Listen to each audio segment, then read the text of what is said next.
There's what we put on it. Yep.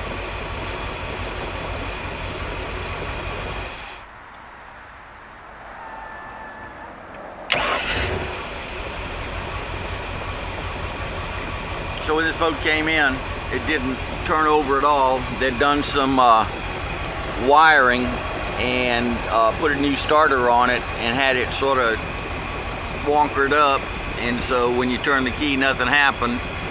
And that's when they put the starter on, and I guess they put this solenoid on thinking that was a problem, where it was actually truly in the wiring.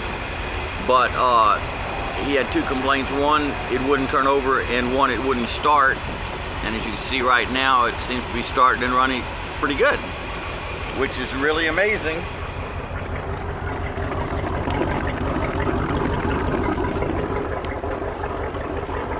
Since that's the water we got out of his tank, and if you can notice the top half inch, that's the fuel. So his tank's actually full of water.